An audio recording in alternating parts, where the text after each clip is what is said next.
I can speak freely. Yay. I'm no longer a diplomat. During my 3 years as U.S. Ambassador to the European Union, I had to explain the European Union to Washington and the White House. You can imagine how easy that was. And when I felt really nasty, I tried to explain the comitology procedure to the White House. I know that was unfair. I noticed during my 3 years how poorly governments communicate. Our government in the United States, the governments over here. And I witnessed it during our failed attempt at the transatlantic partnership of free trade agreement. And I witnessed how European governments and also the EU institutions don't really communicate the benefits of EU integration. When I told my then 13-year-old son that I had been appointed by President Obama to be ambassador here, he looked at me, his eyes were wide with disbelief, and he said, "You?" It was a real morale-boosting moment for me, I can assure you, but it helped me articulate in my mind, why me? And the answer I gave to myself was, because I believe in Europe, because I believe in the positive impact of European integration, and I believe in the power of the US-EU relationship to address a series of shared challenges, both regional and global. I believe in Europe because I'm also a product of Europe. I'm a dual US-Italian national, and I've spent half of my life in Europe, and I'm the grandchild of refugees from Italy, and a man, Benito Mussolini, who wanted to make Italy great again. Hashtag Miga. That didn't work out so well, as you may remember. When my father was appointed by President Carter as U.S. Ambassador to Italy, my Italian mother helped him to understand the importance of personal relationships in Europe, in that great country. And I recall one conversation over the dinner table in which my mother announced that the government was going to fall the next day. And my father said, "That's impossible. We just had a senior staff meeting and we all agreed that the government, despite problems, is stable. It's not going to fall." Next day comes about, government falls. Dinner table conversation, my father asked my mother, "How on earth did you know that? What was your source?" And she responded, "Well, dear, I was the hairdresser's yesterday, and the woman next to me, the mistress of Minister X, changed the name, told me that the minister would introduce a vote of no confidence for which he had the necessary votes." And here my mother paused for dramatic effect because she had trained as an actress on off Broadway. And she said, "You know, dear, you really should spend more time at the hairdressers and less time with your senior staff." And there was a lot of truth. I can tell you, when I told that story to my senior staff, they were not very amused. I believe in the enormously positive impact of European integration. And as ambassador, I had the opportunity to work on the speeches that President Obama and Secretary of State John Kerry gave on these topics. On April last year, the President made an important address to the people of Europe. And in that speech, he quoted from former German Chancellor Adenauer. "European unity was a dream of the few. It became a hope for the many, and today is a necessity for all of us." And he added that it's also a necessity for the United States, because Europe's security and prosperity is inherently and indivisible from our own. A strong, united Europe is a necessity for the world, because an integrated Europe remains vital to our international order. And he said, I'm quoting, "Your accomplishment, more than 500 million people speaking 24 languages in 28 countries, 19 with a common currency in one European Union, remains one of the greatest political and economic achievements of modern times." It was, I think, a great speech. But there was one problem. It was delivered not by a European politician, but by the President of the United States. Few European politicians are giving speeches like that. And unfortunately, we no longer have a President of the United States giving speeches like that either. In October last year, Secretary of State John Kerry visited Brussels and he gave a similar speech. And he said unity within Europe and partnership between the United States and Europe remain absolutely indispensable to global security and prosperity. And he said to Europeans, believe in yourselves as much as we believe in you. Now, sometimes it takes an outsider to tell you how much you've achieved. I've been struck with the defensiveness of many speeches given by national EU officials. These speeches are full of defensive words that emphasize protection from threats and change. And I can understand that officials need to demonstrate to their citizens that they are attuned to their fears about terrorism, uncontrolled migration, and fast-changing environment that includes technological shifts. But Europe cannot inspire a sense of solidarity with a defensive narrative. It needs to offer a vision. It needs a narrative that can inspire. Now, Europeans, I know, tend to mock the State of the Union addresses that presidents in the US give every year because they seem naive, they seem overly optimistic, they seem nationalistic. But regardless of whether one finds those speeches to be overdone, it can't be denied that the personal stories that are used to make broader policy points can be powerful. Images are powerful. I recently saw an interesting ad campaign for the EU, which compared the EU to a window, invisible in most circumstances, but unfortunately only noticeable when it's dirty or if it's cracked. The challenge is to make the EU less invisible by reminding people how it, like a window, lets light in and keeps the cold air out. The EU needs to convince more people that it cares about what they care about, that the EU protects and it empowers. Images and stories are powerful. Facts are not enough. I was a witness to this. During the TTIP negotiations, the US government and the Commission were showing up to debates with facts, big studies. And what was the other side doing? The critics were showing up with stories. They were showing up with passion about how the trade agreements would undermine Europe's standards and way of life. And I had the pleasure of seeing grown men dressed up as giant chlorinated chickens and Trojan horses. And guess what? When passion meets facts, passion nearly always wins. And that's why we need passion to support an argument. Former German Chancellor Helmut Schmidt used to say that whoever has vision should go to the doctor. But I disagree. Visions are essential to inspire.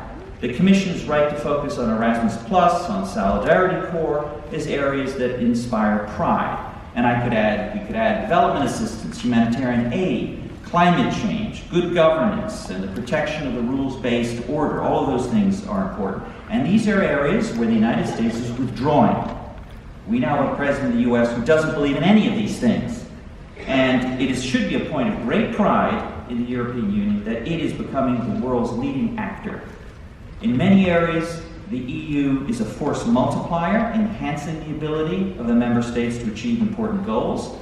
We've seen it in global trade. You see it in development assistance, humanitarian aid. You see it in energy security. You see it in the protection of external borders.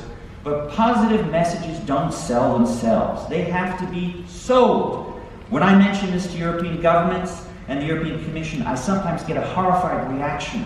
That's so American. Marketing is so American. It's a dirty word. There's little point in doing good work, however, if people aren't aware that it is being done.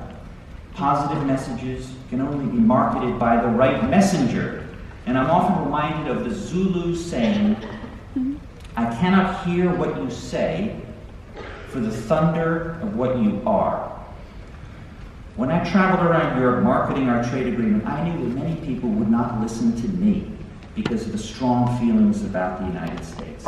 Governments therefore need to make more use of third-party validators who inspire trust. Governments need to start thinking like a company in the private sector about communications, a campaign that needs to be professionally run with the normal tools, focus groups, market segmentation, rigorous message testing. And as one of our leading pollsters in the United States loves to say, what's important is not what you say, it's what people hear. And I learned this during TTIP because our US trade representative wanted to describe our trade agreement as revolutionary. And I said, don't do that. Don't do that. Talk about it as evolutionary. Because the word revolution makes people worried. It means that their lives are going to be, or continue to be changed. Too often, I think the European Commission is too timid. While the EU should certainly support a varied and robust civil society, I see no reason why it should continue to support organizations that continue to undermine the EU's message. It should stop. Too often, the European Commission follows a policy of non-rebuttal, not responding to inaccuracies in the media, and I think that's counterproductive. Where there are no rebuttals, the falsehoods become fact. Now, member states no doubt complicate the efforts to communicate effectively. I remember I was at a dinner very soon after my arrival, and I met with Marco Skinis, who's the spokesman, as you know, of the European Commission, and he said something that's so true. And he said, member states don't consider themselves shareholders in a common project.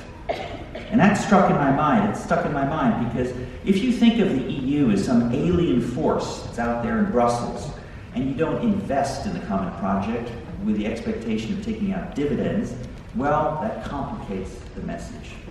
And it undermines the ability of Europe to communicate to its citizens the importance of the European project if national politicians continue to play the blame game. And one of the worst things that goes on is the member states have cast the European Commission, the EU, as the agent of unfettered globalization and free trade. And what the EU should be doing is saying, we're here to manage better the process of globalization and free trade. Now, Europe usually communicates its purpose with ritual invocations about peace and stability. 70 years, we haven't had a war. That's great. It's an important point. And it can claim significant credit for anchoring Europe in a zone of democracy and stability, prosperity. Now, 2 years ago, I went to Riga to participate in the US-EU Transatlantic Legislators Dialogue. And I sat with the parliamentarians of the EU, Latvia, and the United States in Latvia's National Assembly. And I recalled how in January 1991, Latvians from all walks of life manned the barricades around that building, braving freezing temperatures and potential death at the hands of the Soviet army to prevent a communist coup. In 1983, I was studying in Krakow, and I met members of the Solidarity movement, and I interviewed Lech Wałęsa. And how meaningful it was for me, coming back here as ambassador, I handed a copy of that interview to his son, Jaroslav Wałęsa, who's a member of the European Parliament. One generation it's taken to go from a man who was under house arrest in Poland to his son who is representing Poland in a free parliament, the European Parliament. How amazing is that? Now, many of Europe's youth may have forgotten this history. Maybe it's too distant for them to care, but perhaps they should consider just how seriously youth in neighboring countries take the European ideal. A few years ago, I was still in my government post.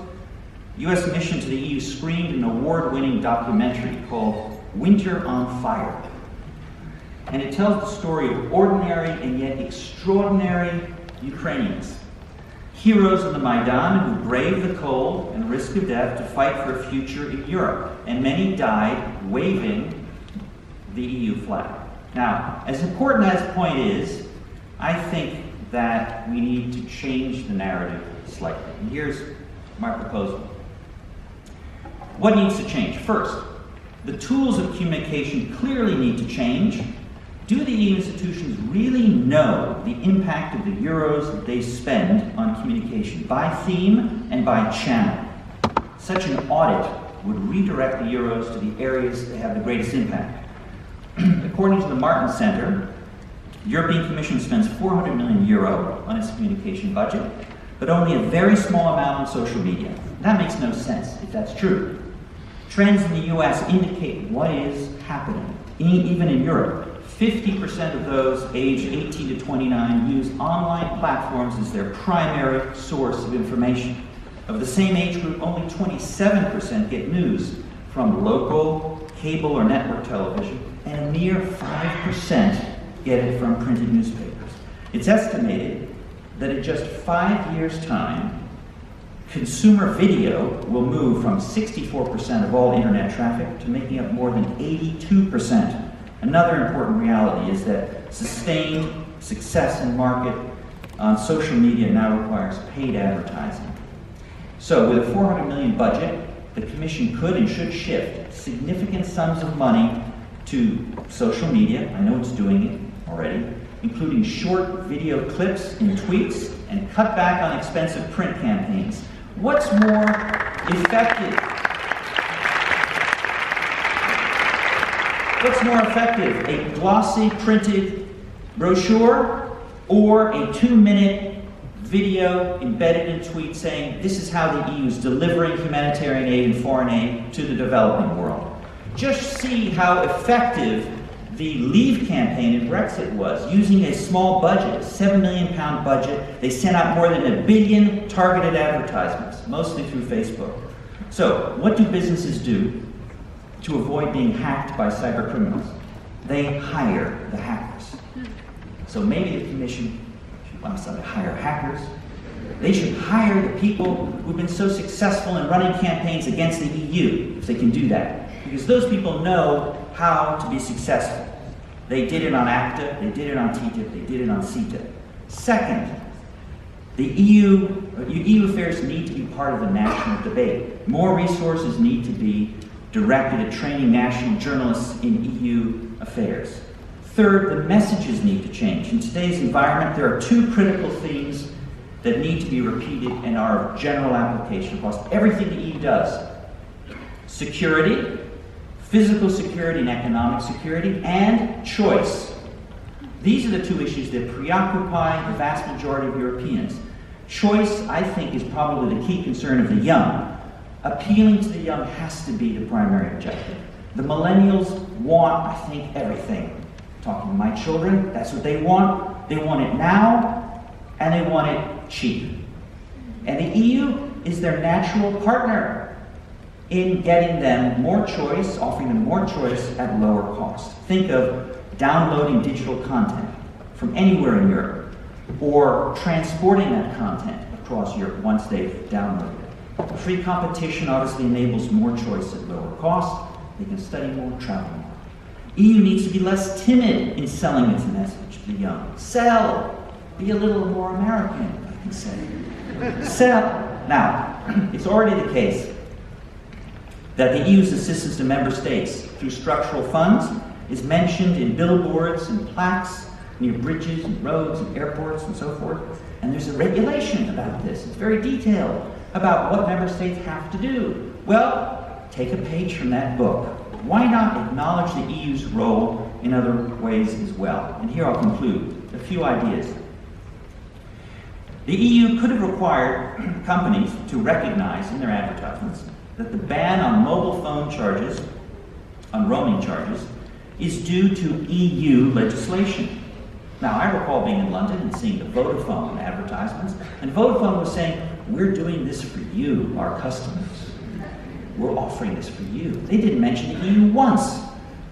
It should have been mentioned. When data portability and unjustified geo-blocking legislations are passed, the EU should consider requiring online content sites such as Apple iTunes, Amazon, and Netflix to specifically recognize the role of the EU in enabling consumers to access content. Why not? Why not oblige EU banks to publicize that depositors enjoy a €100,000 deposit guarantee thanks to EU legislation? Why not oblige search engines to publicize on their websites that those using their services benefit from privacy guarantees under EU law? Google's search engine does say that some results may have been removed under data protection law in Europe. Maybe the notice should be phrased in a more positive way, noting that the right to be forgotten and the limits on how customers' information can be used is due to EU legislation. Why not finally encourage EU companies that benefit from trade defense mechanisms such as safeguard measures, anti-dumping measures, to communicate to their thousands of employees that it is due to EU protection that their jobs are safe? Now, in summary, I've been watching this wonderful experiment unfold here.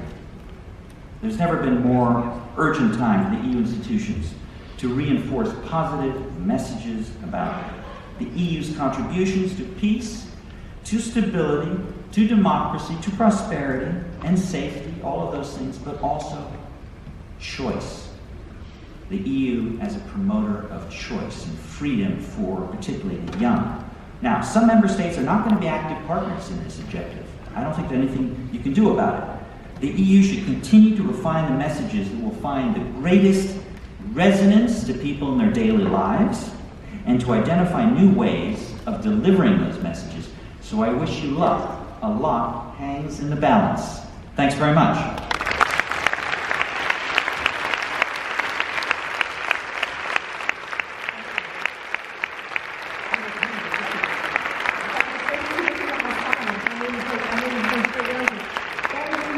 I will send you up there for discussion. I just want to pick up on a couple of things. I think what you said, it's very interesting when you said about the audit of the channels and the tools and the things that work. I know, and raise your hands who I've worked with in the House. There are some there are some companies in the House who I know do lots of comms for. There's a lady there who I know, there's some lovely faces who I've worked with, there's another one there. And you talked about that, and the KPIs. When you run campaigns, you do have extraordinary, do we not know this, KPIs. But I think the point of the outcome of that exercise, if one was to do an audit, is KPIs can tell you how many publications, how many views, how many downloads, but it can't tell you how people change and how they feel. And that's the big challenging work. It's not so there is an absolute value to an audit, I think. I think there's possibly another stage beyond it. I don't know. And the second thing I just wanted to say is you are so right, and the American, the sales. Why not a policy of non-rebuttal? And then you use the word, I don't know where these gentlemen were blenching, but you use the word oblige. And I think you come to the nub of something which is very complex, which is that relationship between the EU and its member states and the degree to which the sales and the obliging can go on. So perhaps people will have thoughts on that. Does that make sense, what I said? But you said some fabulous, who were we quoting somebody in the House on the dirty window analogy? Yes, because hello, how are you again? Okay, so you were, but you said, and I think you made a very good point about the globalisation. If people are afraid, then tell them that we're managing globalisation. It's all in those semantics. You made so many valuable points. Please go up there. Can you give another warm round of applause?